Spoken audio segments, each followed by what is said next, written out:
Sa mapagpalang araw po sa inyong lahat.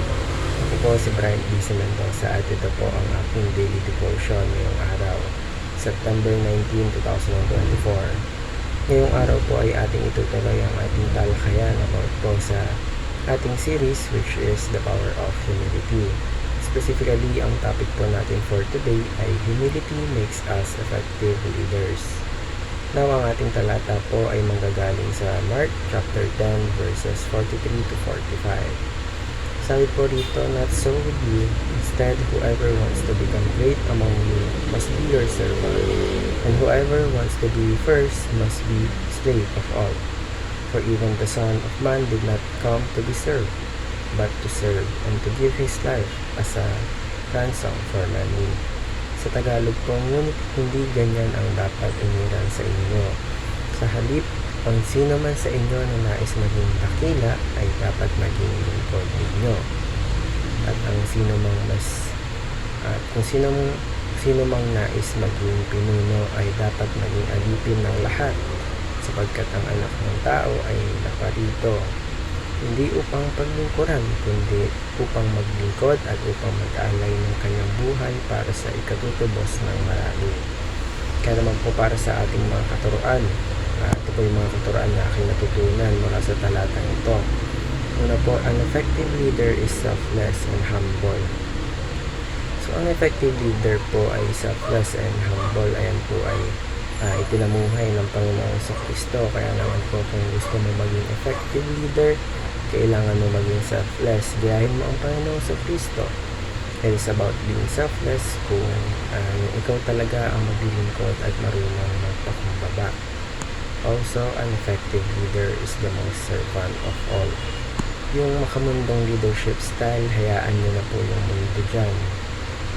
Yan kasi yung style kasi natin, we are servant leaders. Remember po, an effective leader is the most servant of all. Kung sino po ang pinaka naglilingkod na pinuno, siya po ang pinakadakila. And lastly po is an effective leader is driven by a mission.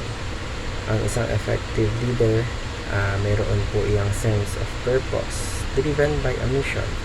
At doon dapat tayo nakafocus yung ma-accomplish ang mission na ibinigay sa atin ng Diyos. Kaya naman po para sa ating application, meron po tayong tatlo. Una po, lead selflessly, not for self-interest. So every time na tayo po ay mag-lead, kung gusto niyo po maging effective leader, we must be selfless and humble.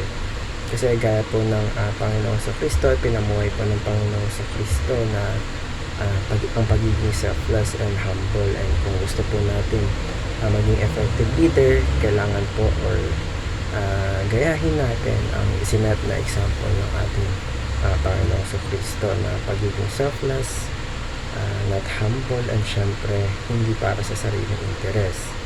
Pangalawa po is lead effectively by being a servant leader. So ayun, gaya po ng sabi ko kanina, yung mga makamundong leadership style, hayaan nyo na yung mundo dyan.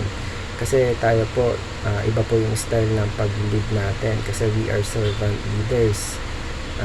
Gaya po ng sabi ko kanina, kung sino po ang pinaka-naglilingkod na pinuno, siya po ang greatest, siya po ang pinakadakila sa lahat. Kaya naman po, in order for us to lead effectively, we must be a servant leader. And lastly po is lead by putting yourself into a mission. In order for you to be an effective leader, kailangan po you are driven by a mission. Dapat meron po tayong sense of purpose na dapat meron tayong ine-aim na ma-accomplish. At ito po dapat ay